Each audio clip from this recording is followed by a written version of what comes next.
Dice así la palabra de Dios en el versículo 11. También dijo: un hombre tenía 2 hijos, y el menor de ellos dijo a su padre: Padre, dame la parte de los bienes que me corresponde. Y les repartió los bienes. No muchos días después, juntándolo todo, el hijo menor se fue lejos a la provincia apartada, y allí desperdició sus bienes viviendo perdidamente. Y cuando todo lo hubo malgastado, vino una gran hambre en aquella provincia, y comenzó a faltarle. Y fue y se arrimó a uno de los ciudadanos de aquella tierra, el cual le envió a su hacienda para que apacentase cerdos, y deseaba llenar su vientre de las algarrobas que comían los cerdos, pero nadie le daba.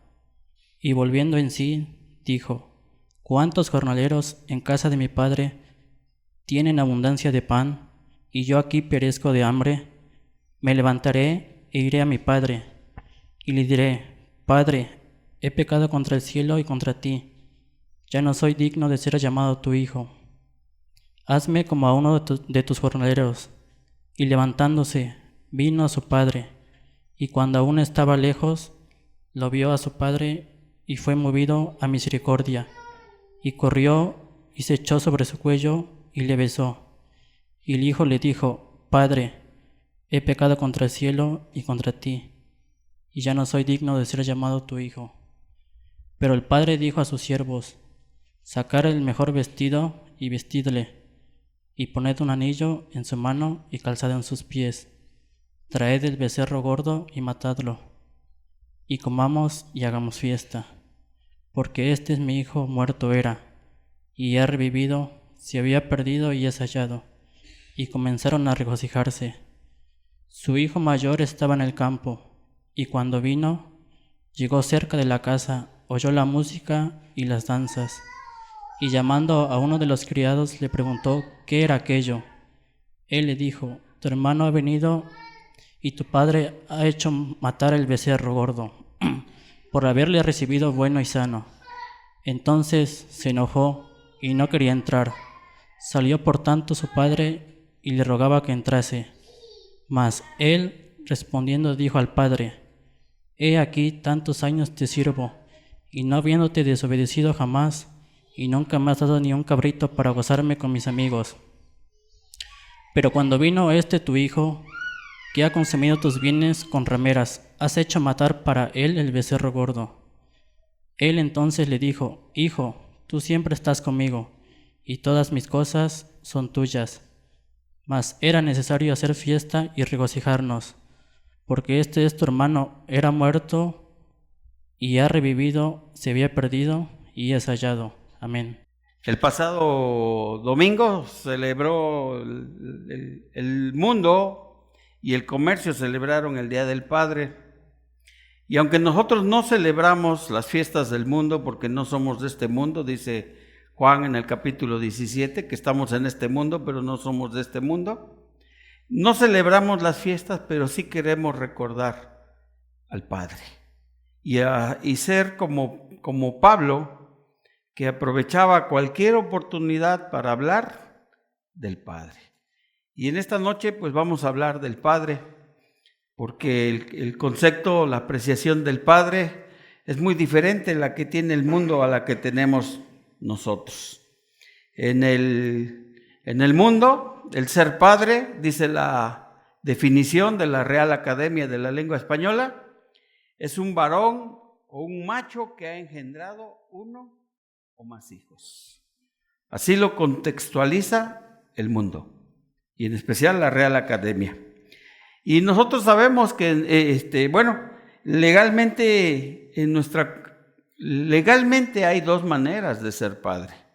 Ya sea que eres el padre biológico, el que procrea, o eres el padre que va ante las instancias legales para adoptar un hijo. Son las dos formas legales en las que tú te conviertes en padre. Pero hay otras tres que son muy importantes y que en muchas ocasiones hacen un mejor papel que el que es padre biológico o el que es padre adoptivo. Y me refiero a los padrastros, a aquellos que han asumido la responsabilidad de criar un hijo que no es suyo. Me refiero a los abuelitos, las abuelitas y los tíos que han hecho un compromiso de educar a ese niño, de alimentarlo, de sostenerlo y de proveerle en todo lo que a él le haga falta.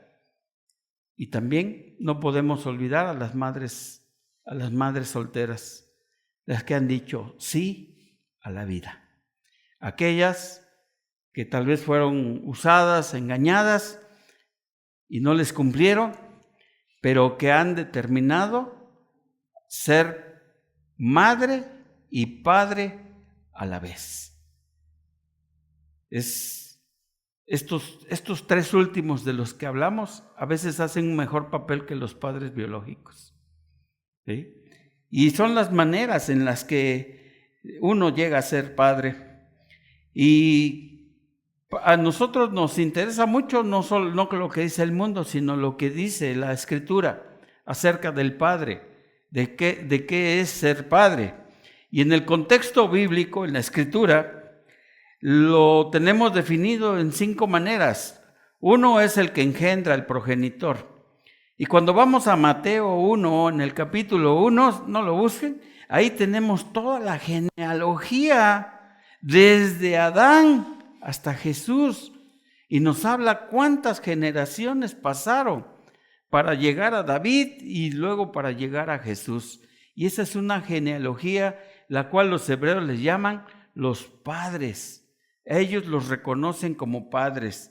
También reconocen como padres a los antepasados, Abraham, Isaac, Jacob. A ellos les dicen nuestros padres. El término entre los hebreos es muy común para referirse a su progenitor y para referirse a los patriarcas de Israel. Dice el libro de Hebreos 1:1. Dios, habiendo hablado muchas veces y de muchas maneras en otro tiempo a los padres, hablando de tus abuelitos, tus tatarabuelos, los chosnos, ¿verdad? ¿Sí? En estos postreros días nos ha hablado por el Hijo. Otra manera que tienen los de Israel de decirle a alguien padre, es a alguien que tenga mucha estima, que sea de mucho respeto, una autoridad para ellos. También entre los reyes, David llamó a Saúl padre, y era común que entre los reyes, el rey más joven le decía al rey más sabio, más grande, padre. Son las maneras en las que en el contexto bíblico nosotros vemos cómo Israel llamaba padre. Y vemos que en el sentido colectivo Israel no tiene problema para decir nuestro padre, el padre de Israel, de la nación de Israel. Solo que en la manera individual hay 2 cosas que un judío nunca va a hacer.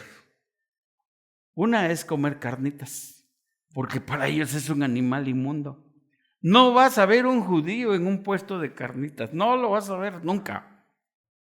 Y otra, no vas a ver un judío hablándole a Dios y diciéndole Padre. No, para ellos eso es irreverente, eso es ser igualado, eso es ponerte en un lugar que no te corresponde. ¿Cómo Dios va a ser tu Padre? Ellos nunca van a hablarle a Dios como Padre. Si no podían pronunciar el tetragramatón, o sea, el nombre de Dios al cual hubo que añadirle unas vocales para poder hablar y decir Yahvé, poder decir Jehová, porque para ellos era impronunciable el nombre de Dios, menos se van a atrever a decirle Padre. Pero hay una persona que sí lo hizo y todos nosotros sabemos quién es. ¿Quién se atrevió a llamarle a Dios su Padre? Dice en la primera carta de Juan, lo que hemos estado leyendo en el capítulo 3, mirad cuál amor nos ha dado el Padre. Es Jesús haciendo referencia, ¿eh? El apóstol Juan aquí haciendo referencia. Para que seamos llamados hijos de Dios. Por esto el mundo no nos conoce porque no le conoció a Él. Amados, ahora somos hijos de Dios. Y aún no se ha manifestado lo que hemos de ser, pero sabemos que cuando Él se manifieste, seremos semejantes a Él, a Cristo Jesús. Entonces, el que empezó a llamarle Padre a Jehová, a Dios, fue Jesús. Y por eso ellos se escandalizaron, los judíos se escandalizaron, le llamaron irreverente, blasfemo. Y muchas veces se preguntaron, ¿no es este el hijo de José? ¿No es el hijo de María? ¿No están sus hermanos Jacobo, José, Simón y Judas entre nosotros? ¿No están sus hermanas también con nosotros? ¿De dónde pues tiene estas cosas? Y el llamar Padre, que Jesús llamara a Dios como Padre, fue uno de los 3 motivos por los cuales a Jesús lo crucificaron. Ofender al templo, ofender la ley o ir en contra de la ley y decirse hijo de Dios fueron los 3 motivos por los cuales los judíos crucificaron a Jesús. Y vemos que decirse hijo de Dios fue uno de ellos. Entonces, hermanos, lo que Jesús hizo, dijo Jesús en Mateo 11:27, todo me ha sido revelado por mi Padre, y nadie conoce al Hijo sino el Padre, y nadie conoce al Padre sino al Hijo, y a aquel a quien el Hijo quiera revelárselo. Está la paternidad que Jesús hace, que hay muchos versículos asume con Jehová, con Dios, que el mismo Jesús dice, vosotros cuando oréis cierren la puerta y en secreto oréis al Padre. En Juan 17 Jesús dijo, Padre, a donde yo voy yo quiero que ellos estén conmigo. Y así vamos a encontrar que en el Nuevo Testamento, en los 4 evangelios, Jesús hizo una referencia del Padre 170 veces. 170 veces se refirió Jesús al Padre como su Padre. Esto, por supuesto, que escandalizó a los judíos. Los escandalizó. Y por ahí va a la cruz. Pero hay un concepto muy especial. Hay una palabra muy especial que todos hemos leído en la Biblia, en Marcos, cuando Jesús le dice, Abba, Padre. Abba significa, ¿sí saben qué significa? ¿O qué quiere decir Abba? Cuando Jesús esta oración, Jesús está diciendo, Abba, Padre. Está diciendo el término papito. Abba era una palabra aramea. Abba era una palabra que se usaba, que la usaban los niños. Y Jesús hace referencia de esta palabra para referirse al Padre, porque está clamando a Él como su Padre, diciéndole, papito. Y si Jesús hizo esta oración de papito, cuanto más nosotros cuando tenemos necesidad, cuando hay aflicción en nuestro corazón, cuando tenemos a nuestro hijo o a nuestros padres enfermos. Y esta palabra es certera porque Jesús la dijo. Él dijo, papito, si quieres tú, pasa de mí esta copa, pero no se haga mi voluntad, sino la tuya. En el momento más angustiante de Jesús, en el momento más triste, más duro que Jesús estaba enfrentando porque iba a la muerte. Y no es que él tuviera miedo de morir. El principal temor de Jesús es separarse de su Padre. Eso es lo que a él le angustiaba. Por eso en la cruz él llegó a expresar, Dios mío, ¿por qué me has abandonado? Porque su preocupación más grande es ser separado de su Padre. Como cualquier hijo aquí, que le digas, pues te vamos a separar de tu papá, tendría la misma angustia y tendría la misma aflicción. Se pondría a llorar.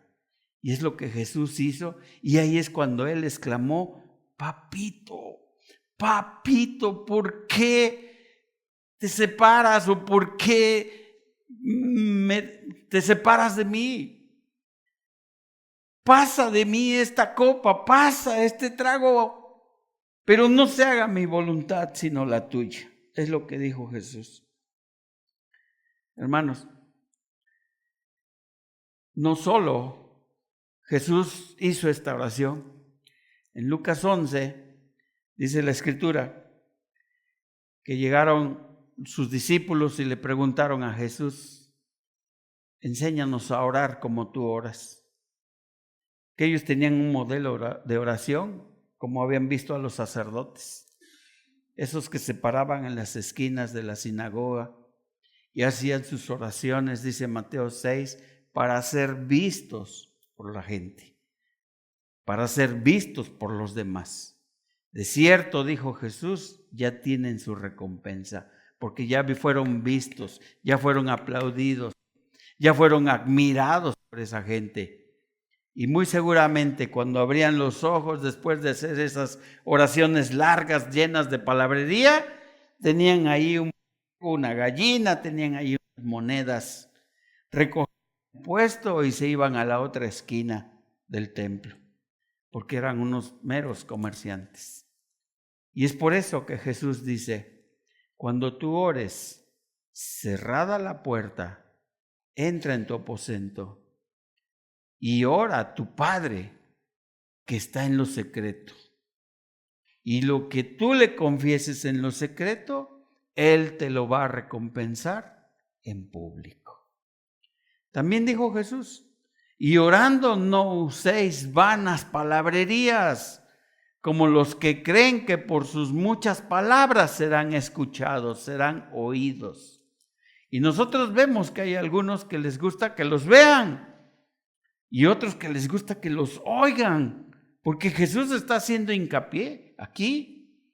No seáis como los hipócritas, dijo, que por su palabrería creen que serán escuchados.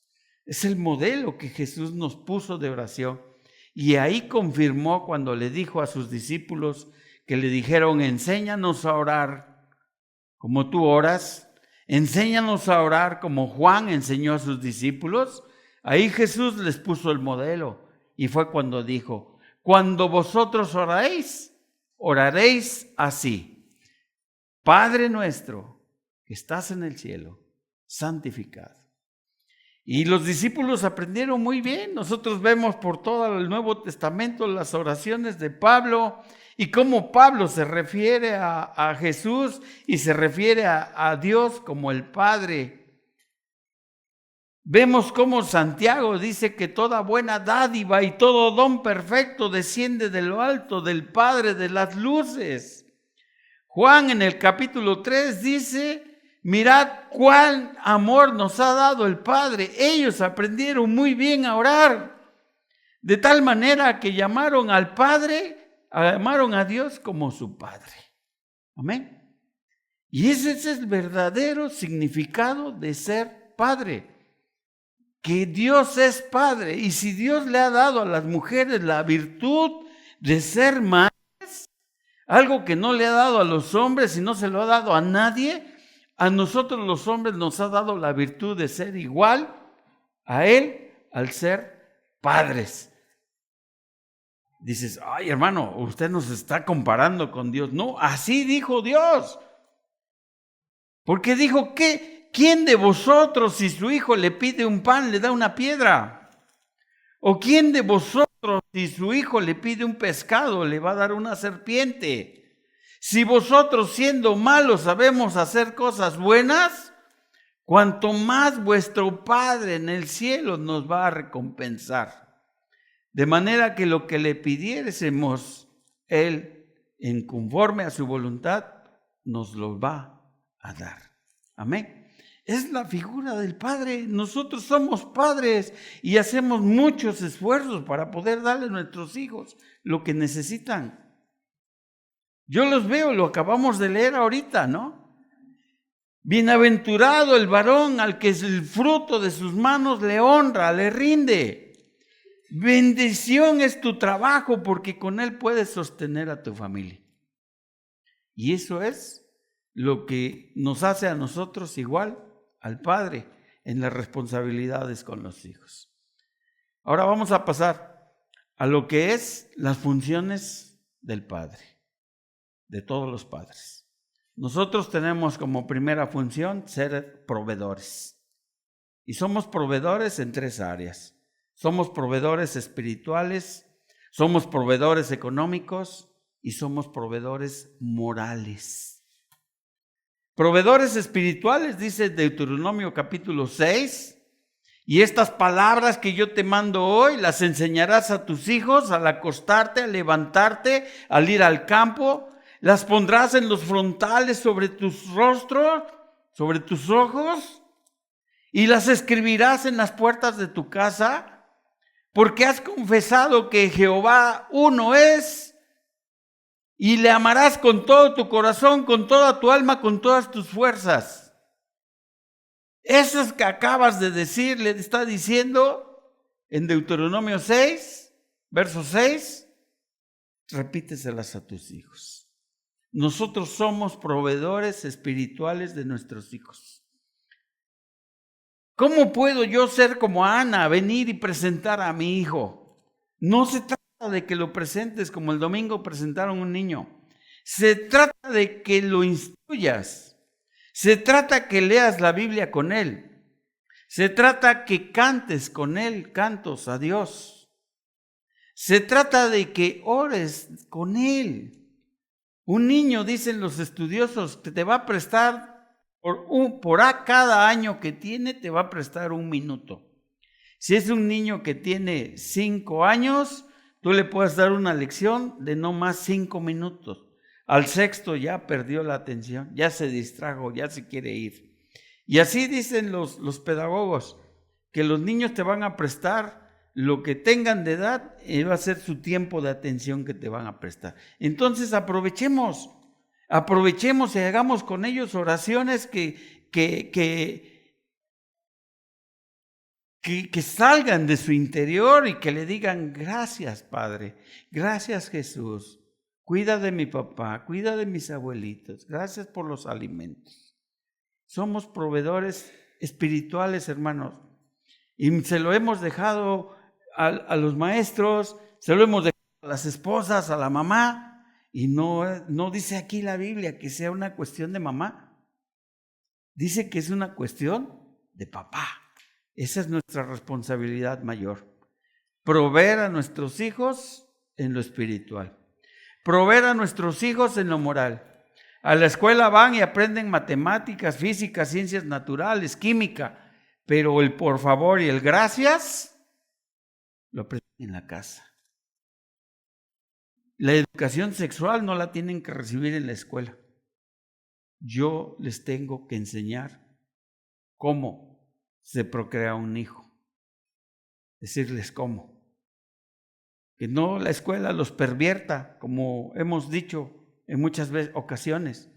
Hay escuelas privadas en México donde cuelgan un pantalón y ropa de niña y ropa de niño y le dicen: tú puedes vestirte como tú quieras. Eso es una aberración. Yo los mando a estudiar y aprender español, inglés, ciencias naturales. No los mando a que les enseñen moral, ni cómo vestirse. Eso lo aprenden en casa. Somos nosotros los proveedores morales, los proveedores espirituales y somos los proveedores económicos. Cuando Adán y Eva cometieron el pecado y hubo de parte de Dios una reprensión, le fue dicho a Adán: con el sudor de tu frente comerás el pan todos los días. No dijo con el sudor de ella, dijo con el sudor de tu frente. Cuando le dijo: la tierra te va a producir espinas y cardos, y labrarás la tierra y la cuidarás. Se lo dijo a Adán, no se lo dijo a Eva. Y en Timoteo, la palabra nos ilustra que Dios dio instrucciones al hombre dice la Escritura, que aquel que no es capaz de proveer para los suyos es igual que un incrédulo. Ha negado la fe, porque no ha provisto ni para los de su propia casa. Así que bíblicamente nosotros tenemos esa responsabilidad, la de ser los proveedores morales, espirituales y económicos de nuestra casa. Yo no veo un versículo aquí que diga, nos vamos a repartir las cuentas, tú pagas la renta, yo pago los servicios, tú compras la tele, yo compro la estufa. No veo eso aquí, hermano. No lo veo. Aquí la escritura es muy clara. Somos proveedores. También dice la escritura que somos protectores. El lugar más seguro que nosotros tenemos es la casa. No hay otro lugar más seguro que estar con papá. No hay lugar más seguro que estar con mamá. Somos protectores.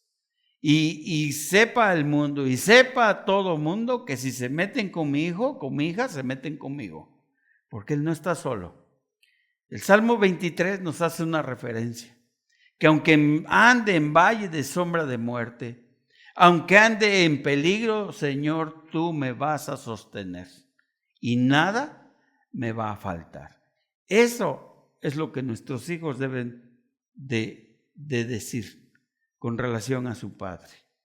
Son nuestras obligaciones, es a lo que Dios nos ha dispuesto, a ser proveedores, a ser protectores. Nos ha dispuesto a ser ejemplo para nuestros hijos.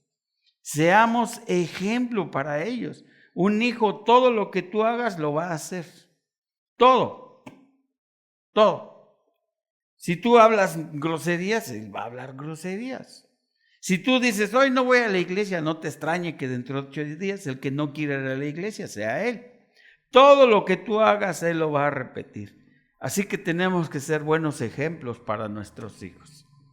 Y hermanos, cuando leemos el pasaje aquí que estamos leyendo en Lucas 15, el pasaje que nos leyó Yair, estamos hablando del hijo pródigo. Y aquí nosotros tendríamos que analizar tres personas. Una, la del hijo despilfarrador. Pródigo quiere decir el que despilfarra, el que gasta, el que malgasta. Y muchos nosotros hemos creído que es pródigo porque se fue y regresó. Y hay hasta quienes han dicho, no es pródigo el hijo, es el padre pródigo. No, pródigo quiere decir el que malgasta, el que desparrama, el que malgasta. Así que en esta parábola vemos a uno que es el hijo que malgasta. El hijo despilfarrador, ese hombre que quiso vivir su vida a su manera, exigiendo y gastando lo que a él no le había costado. Y este hombre vio que fuera de casa la vida es dura porque andaba comiendo algarrobas, andaba comiéndose el alimento de los puercos, andaba sufriendo, y cuando vio que la vida allá afuera es dura, decidió regresar. Él valoró, dice aquí, que él valoró lo que en su casa tenía. Reconoció que había tomado una mala decisión y de sus palabras salió decir, he pecado contra el cielo y contra ti. Es lo que yo voy a exclamar a mi padre. Le voy a confesar y a decirle, he pecado contra el cielo y contra ti, no merezco llamarme más tu hijo, hazme como uno de tus siervos. Él valoró lo que había perdido, reconoció que había tomado una mala decisión, se arrepintió, que eso es importante, porque gente que tiene remordimiento hay mucha, pero arrepentidos pocos. Y hay una diferencia muy grande entre arrepentirse y sentir remordimiento. El remordimiento pasa, a los 5 minutos, 5 segundos, ya se te pasó, ya estás a la risa. Pero el arrepentimiento no lo vuelves a hacer. De ahí que la palabra arrepentimiento signifique cambio de dirección. Si tú ibas hacia este rumbo, arrepentimiento quiere decir cambio de dirección. Ahora vas para acá. Y eso es lo que Dios ha hecho con nosotros a través del Espíritu. Dice que el Espíritu Santo nos ha convencido de pecado, de justicia y de juicio. Y si hay un arrepentimiento, es una obra del Espíritu Santo en nuestras vidas que nos lleva Jesús y a decirle: Padre, Padre, he pecado contra el cielo y contra ti. No merezco más llamarme tu hijo. Hazme uno de tus siervos. Esa es la actitud del que desparrama. La actitud del Padre, dice la Escritura aquí analizando, es que era un hombre justo. Porque cuando los hijos le dijeron: reparte los bienes, repártenos los que nos toca, él decidió repartirles a cada quien lo que le correspondía. Era un hombre que muy seguramente, lo dice aquí la Escritura, había instruido a sus hijos en la palabra y en el temor del Señor. Porque cuando el hijo Gastalón decidió regresar, su primera exclamación fue decir: he pecado contra el cielo, le he fallado a Dios. Así que este padre había instruido a sus hijos, había hecho la tarea que a nosotros nos corresponde hacer. Lo había hecho. Era justo, había instruido a sus hijos y era portador de la gracia de Dios. Porque dice la Escritura que cuando lo vio venir a lo lejos, seguramente él iba a las orillas del rancho. Él andaba lejos de la casa con la esperanza de que su hijo un día iba a regresar. Y dice la Escritura que cuando lo miró a lo lejos, corrió hacia él, se abrazó de su cuello y lo besó. Hermanos, no dice la Escritura que le haya reclamado: ¿por qué hiciste esto? ¿Por qué te gastaste mi dinero? A mí me costó mucho ganarlo y tú lo despilfarras. No abrió su boca. Él fue portador de la gracia de Dios para con su hijo. Le recibió sin reclamo alguno. Lo perdonó sin reclamar siquiera. Yo he visto casos en los que todavía hay hijos grandes y se los cinturonean. Aquí el padre no hizo nada. Dice que tuvo compasión de él. Tuvo misericordia de él, dice. ¿Y qué es tener misericordia? ¿Qué significa la palabra misericordia? Misericordia es lo que Dios nos ha dado a nosotros. Y la palabra significa que Dios tenga compasión de nuestras miserias. Eso es lo que quiere decir misericordia. Que alguien tenga compasión de nuestras miserias. Y es lo que este padre tuvo con su hijo. Lo vio perdido, lo vio todo, tuvo misericordia con su hijo y no reclamó nada. Mandó a vestirlo y a ponerle el vestido, el calzado, y le dio un anillo. Y este padre todo el tiempo conservó la esperanza de que su hijo iba a regresar.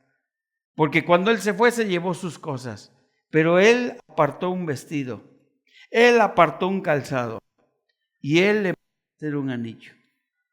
Un anillo era, en aquel tiempo, era un símbolo de que tú eras de una familia honorable, que tenías alguien que diera la cara por ti. Y cuando alguien portaba un anillo, era una persona respetable, porque tenía una buena familia. Y el padre no tomó en cuenta ni que se gastó su dinero ni nada. Pónganle un vestido, traigan un vestido, pónganle un calzado y pónganle un anillo. Y no solo eso, traer el becerro gordo y matarlo. Vamos a hacer fiesta, porque mi hijo que estaba perdido ha vuelto, ha regresado y está nuevamente con nosotros, ha vuelto a vivir, está vivo con nosotros. Y cuando él dijo traer el becerro gordo, hermanos, no es porque tenía muchos becerros gordos, lo había engordado para este momento. Así que, hermano, prepara tu corazón para que tengamos la misma gracia que tuvo este hombre para con su hijo. Prepara tu corazón para que hay momentos en los que no lo puedes regañar, no le puedes exigir, pero le tienes que mostrar tu amor y hacerle atraer el becerro gordo, porque tu hijo que estaba muerto ha regresado. Era un hombre justo, era un hombre piadoso, era un hombre misericordioso. Y el tercer elemento que hay que analizar es el del hermano mayor. Dice aquí la escritura que se enojó, y por más que el padre le dijo, ven, vamos a celebrar que tu hermano está con nosotros, este hombre se enojó, no quiso escuchar a su padre y le respondió lo que en el versículo 29 dice: he aquí que tantos años yo te sirvo y no te he desobedecido jamás, pero tú no has sido capaz de darme para mí un cabrito para que yo pueda gozarme con mis amigos. Este hijo se volvió un hijo que le reclamó a su padre. ¿Sí? Y dice en el verso 30, pero cuando vino tu hijo, que ha consumido tus bienes con rameras, has hecho matar para él el becerro gordo. O sea, este hombre sabía dónde andaba su hermano, sabía que andaba con rameras. Todo el mundo en aquel tiempo sabía dónde estaban las rameras. Y él sabía que estaba allá con rameras. ¿Por qué no lo fuiste a buscar? ¿Por qué no fue a buscarlo? Porque no lo amaba. Él tenía envidia, tenía celos y por lo que vemos odiaba a su hermano. No le dio gusto que él regresara. Al contrario, se enojó y reclamó.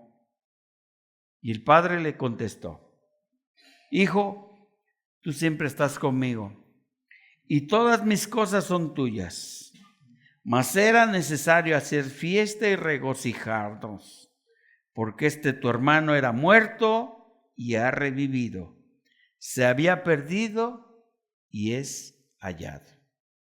Hoy que hablamos acerca del Padre, no hay mejor explicación de esta, que debemos ser portadores de la gracia. Y déjame decirte, bajo la óptica de los hijos, en el hijo malo, que fue recibido por su padre, tiene un buen padre. Pero en la óptica de su hijo, que aparentemente era bueno, tenía un padre malo. Y eran los mismos hijos, es la misma casa, es el mismo padre.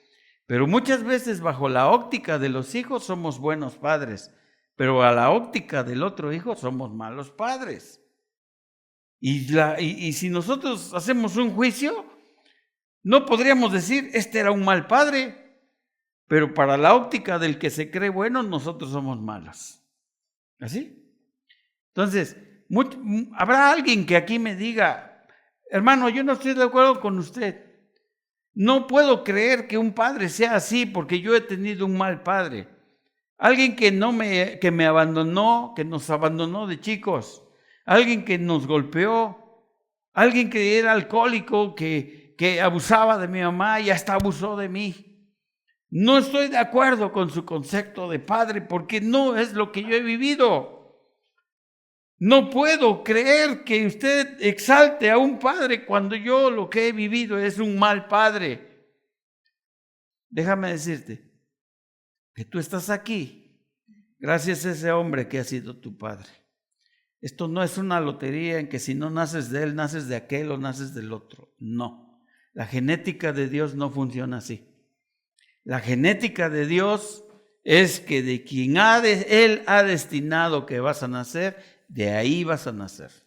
Así que si tú estás aquí, es porque Dios ha destinado que ese hombre sea tu padre. Y si tú estás aquí, es por Él. Así que tienes que honrarlo. Porque el cuarto mandamiento de la Biblia dice, honra a tu padre y a tu madre para que seas de larga vida en esta tierra. Si fue bueno o fue malo, ese es asunto de Él. Nosotros debemos ser como este hombre. Nosotros debemos ser como Jesús, misericordiosos. Tener compasión de las miserias de nuestro Padre si es que no fue un buen Padre. Tenemos que ser misericordiosos. A eso nos está llamando esta escritura. A ser misericordiosos como Jesús lo fue con nosotros. Porque no te dijo, arregla tu vida y vienes para acá. Tampoco te dijo, da $1,000,000 y vienes para acá. No. Efesios 2:8 dice que es gratis, que es por gracia. Por gracia sois salvos por medio de la fe. Y esto no es un don tuyo, es un don de Dios. No por obras, no porque te portes bien, no porque traigas tu dinero, no porque hagas muchas cosas buenas, no. No por obras, para que nadie se vanaglorie. Hermanos, esta es la función del Padre. A esto hemos sido llamados todos. Porque ahora muchos ya lo somos, pero hay otros aquí que un día lo serán. Sepan, hermanos, que ser padre es un privilegio, es una responsabilidad y es un honor que Dios nos ha dado a nosotros. Por eso dice el Salmo 127, que Dios bendice a través de los hijos. Vamos a dar lectura. Salmo 100.